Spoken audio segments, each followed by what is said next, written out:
क्या हुआ है?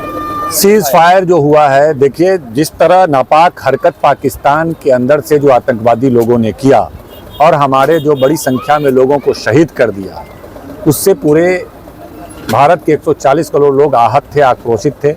भारत के जवानों ने जिस बुलंदी के साथ, मजबूती के साथ सर्जिकल स्ट्राइक किया और कई ठिकानों पर, आतंकी ठिकानों पर हमला किया और पाकिस्तान को चारों तरफ से उसको घेर लेने का काम किया, और वक्त था कि तमाम आतंकवादी ठिकानों पर और हमला करके उसको निस्तनाबूद किया जाए। बिहार की 140 करोड़ जनता पूरी तरह से भारतीय सेना के साथ खड़ी थी, भारत सरकार के साथ भी खड़ी थी, बिना किसी राजनीतिक मतभेद के। लेकिन ऐसी परिस्थिति में एकाएक सीज फायर करना, वह भी तीसरे के हस्तक्षेप से, यह भारत के स्वाभिमान पर एक सवाल खड़ा करता है, ठेस पहुंचाता है कि भाई अब तीसरा देश पाकिस्तान, अमेरिका, वो हस्तक्षेप करता है, रोक जाओ, पीछे हट जाओ। अब पीछे हट जाते हैं। पहला ट्वीट उसका आता है दुनिया के सामने, डोनाल्ड ट्रंप वहां के राष्ट्रपति, उनका आता है ट्वीट कि हमने सीज फायर करवा दिया। इसका इन्फॉर्म वो करते हैं। यह दुर्भाग्य की बात है भारत के लिए। पहले भी भारत पाकिस्तान का युद्ध हुआ था और अमेरिका ने ही अपना बेड़ा भेजा था पाकिस्तान को थ्रेट करने के लिए कि आप रुक जाओ, पाकिस्तान से युद्ध मत करो। लेकिन तब के प्रधानमंत्री ने नहीं रुके और लड़के काम किया और पाकिस्तान को दो टुकड़े करने का काम किया। हमको मजबूत इच्छा शक्ति वाला प्रधानमंत्री चाहिए था। लेकिन जिस तरह से ट्रंप ने यह भी कहा कि यह कश्मीर विवाद है, यह कश्मीर विवाद नहीं था। उन्होंने अपने ट्वीट में किया है कि कश्मीर विवाद था, यह कश्मीर का विवाद नहीं था, यह आतंकी मामला था, आतंकी हमला हुआ था, हम आतंकवादी के खिलाफ लड़ रहे थे, कश्मीर इशू पर नहीं लड़ रहे थे। इस तरह हमको जलील किया गया, अपमानित किया गया अमेरिका के जरिए, और उसके कहने पर भारत ने तुरंत फैसला ले लिया। यह हम लोग के स्वाभिमान पर ठेस पहुंचा है और इसलिए यह सवाल खड़ा होता है कि भारत एक मजबूत सशक्त देश है। 140 करोड़ जनता इस परिस्थिति में सेना के साथ, सरकार के साथ खड़ी थी और इस तरह का निर्णय से हम लोग आहत हुए हैं। बस यही बात कहना है। और आपसे भी वही सवाल मैं करूँगा कि जिस तरह से राजद की सब बात कर रहे थे, हालांकि वो कह रहे हैं कि प्राइवेट मामला था उनका, लेकिन ये बात सच है कि यादव और मुस्लिम के अलावा खासकर जो दूसरे कमेटी के लोग हैं वो बीजेपी से जाके जुड़ रहे हैं, बीजेपी की तरफ जो रुख कर रहे हैं। तो वैसे में आप लोग के पास क्या कुछ तैयारी है कि इस बार फिर से जो है चुनाव में जीत सके, क्योंकि बीजेपी का मुकाबला आसान है नहीं? पिछले चुनाव का परिणाम को देखिए। दुनिया के सबसे लोकप्रिय नेता कहे जाने वाले नरेंद्र मोदी थे, नीतीश कुमार सुशासन बाबू थे, रामविलास पासवान जी उधर थे, जीतन राम मांझी मुख्यमंत्री रहे उधर थे। सारी ताकत एक तरफ थी, अकेला नौजवान तेजस्वी यादव मैदान में उतरे और वोट कितना का अंतर रहा पता है? 1,57,00,000 वोट उधर पड़ा और 1,57,00,000 वोट एक युवा नेता तेजस्वी यादव पर विश्वास किया। तो क्या 1,57,00,000 वोट की दो समाज का वोट था? तमाम सिर्फ अंतर था, मात्र 11,000 कुछ वोटों का अंतर था।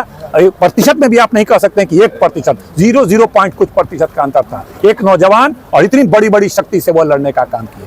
इस बार तो मोदी जी की भी लोकप्रियता गिरी है कि आज वो पूर्ण बहुमत की सरकार वाले नहीं है, बैसाखी वाले प्रधानमंत्री हैं। नीतीश कुमार की स्थिति भी सबको पता है कि वह कितना बिहार को चला रहे हैं, संचालन कर पा रहे हैं, उनका स्वास्थ्य कितना साथ दे रहा है, उनका दिमाग कितना साथ दे रहा है, ये पूरे बिहार की जनता देख रही है। इसलिए कोई शक शुबा नहीं है कि इस बार बिहार की जनता एक मजबूत कंधे तेजस्वी यादव जी के कंधे पर अपना बागडोर देगी। यहाँ की पूर्ण बहुमत के साथ सरकार बनाने जा रहे हैं। इसलिए ऐलान किया गया है कि पहला काम क्या करेंगे। ऐलान किया गया है कि इस बार हम लोग जो सैकड़ों साल से, सदियों से और आज़ादी के 70 साल के बाद भी जो करोड़ों लोग झोपड़पट्टी में रह रहे हैं, बदहाली में रह रहे हैं, गंदे कपड़े में रह रहे हैं, उनके पास अच्छा भोजन नहीं है, अच्छी स्वास्थ्य की व्यवस्था नहीं है, शिक्षा नहीं ले पा रहे हैं, उनके पास पैसे की कमी है। अभी जो जनगणना हुआ वह रिपोर्ट बताता है कि हमारे यहाँ 2 से 3 करोड़ परिवार ऐसे हैं जो 7-8 हजार की आमदनी से कम कमा लेते हैं। यह शायद दुनिया में 2-4 ही ऐसा स्थान है जहाँ पर नरकीय जीवन लोग जी रहे हैं।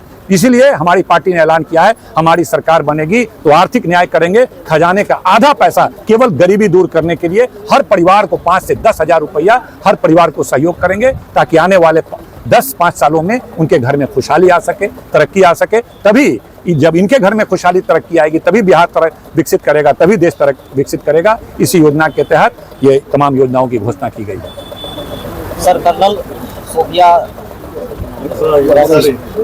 सोफिया कुरैशी ने पाकिस्तान में घुस करके आतंकवादी अड्डों का दावा किया है, तो क्या एक शुभकामना तो होता है? शुभकामना तो बिल्कुल हम लोग शुभकामना देते हैं। भारतीय सेना को तो लगातार केवल हम लोग और राजद के लोग नहीं, बिहार देश के 140 करोड़ जनता सेना के समर्थन में खड़ी थी और तमाम मतभेद तो हटाते हुए सरकार के पक्ष तक में कहा था कि जो निर्णय करिए, पाकिस्तान के खिलाफ हम लोग खड़े हैं मजबूती से। अब बहुत मजबूती के साथ हमारी सूफिया और एक और दो जो महिलाएं थी जिस तरह से उन लोगों ने जा करके आतंकी हमले पर, आतंकी ठिकानों पर हमला करने का काम किया है, यह काबिल तारीफ था। लेकिन जिस तरह से सीज फायर किसी तीसरे पक्ष के करने पर किया गया है, यह दुर्भाग्यपूर्ण है। इससे हम लोग हमारे स्वाभिमान पर, देश के स्वाभिमान पर ठेस पहुंचा है। ये ऐसे लोग पर हम लोग क्या कमेंट कर सकते हैं, देश का मुद्दा है, लेकिन ये दुर्भाग्यपूर्ण है। बिहार छपरा का एक जवान शहीद हुआ, मोहम्मद इम्तियाज। 3-4 लोग शहीद हुए हैं, 4-5 लोग बिहार के शहीद हुए हैं। वो इम्तियाज छपरा के वो शहीद हुए हैं, बेगूसराय के वो शहीद हुए हैं, और पवन कुमार के वो शहीद हुए हैं, सुधीर करके हैं वो शहीद हुए हैं। कई लोग शहीद हो गए, और कई जगह हमला जो पाकिस्तान के जरिए हुआ है उस पर भी कई लोग हमारे शहीद हुए हैं। तो हम लोग तो पूरी तरह मुस्तैदी से तैयार थे कि भारत की लड़ाई लड़ेगी, भारत के जवान लड़ाई लड़ेंगे तो बिहार का 140 करोड़ जनता हर तरह का सहयोग करेगा। लेकिन जिस तरह से पाकिस्तान के कहने पर हम लोग बैकफुट पर आ गए, यह हमारे लिए स्वाभिमान को हम लोग के ठेस पहुंचा है। और जिस तरह का वक्तव्य आया है डोनाल्ड ट्रंप का, वह भी अफसोसनाक है। और पहले के प्रधानमंत्री हमारे देश के ऐसे नहीं, इतना कमजोरी नहीं दिखाते थे। इससे लगा कि हमारा देश कमजोर है, हमारी सत्ता कमजोर है, जो कोई भी तीसरा पक्ष आता है। और पहले भी यह समझौता हुआ था जिसमें कहा गया था कि कश्मीर का मुद्दा हो या हिंदुस्तान पाकिस्तान का मुद्दा होगा, हम आपस में बैठ के समझाएंगे, किसी तीसरे पक्ष की कोई आवश्यकता नहीं है। ये तीसरा पक्ष बीच में कहां से चला आया, और क्या मजबूरी है प्रधानमंत्री जी तुरंत उसको हाँ कह दिया और सीज फायर कर दिया। यह पूरे देश के स्वाभिमान पर ठेस पहुंचा है। बदला हुआ है क्या सर? आपको लग रहा है कि हिंदुस्तान ने पाकिस्तान से बदला ले लिया? जिस तरह से आपने कहा कि अभी 4-5 लोग और शहीद हो गए, इसके अलावा 5 लोगों की जाने गई थी आतंकी हमले में, बदला ले लिया गया? देखिए, सारी बात संक्षेप में ही किया जाएगा। देश का मामला है, पूरा देश देख रहा है। आतंकी हमला हुआ, हमने सर्जिकल स्ट्राइक किया, सेना तो हमारे बहुत अच्छे से लड़ रहे थे। अगर 1 सप्ताह का मौका देता तो जो पाक ऑक्युपाइड कश्मीर है वह हम लोग ले लेते, और तमाम आतंकी जो भी बचे हुए थे वह रडार पर थे सेना के, वह खत्म कर दिए जाते, नेस्तो नाबूद होता, तो हमारा कश्मीर भी हमारे कब्जे में होता और तमाम आतंकी भी खत्म हो जाते। लेकिन किसी तीसरे पक्ष, यही तो आक्रोश है कि पूरा देश देख रहा था, पूरा देश का सीना गर्व से था जब हमारे फौज लड़ रहा था, और तमाम तीनों तो सेनाएं हैं वो लड़ रही थी, तो हम लोग बहुत सीना हम लोग का चौड़ा था। और जिस तरह से सीज फायर हुआ है यह दुर्भाग्यपूर्ण है।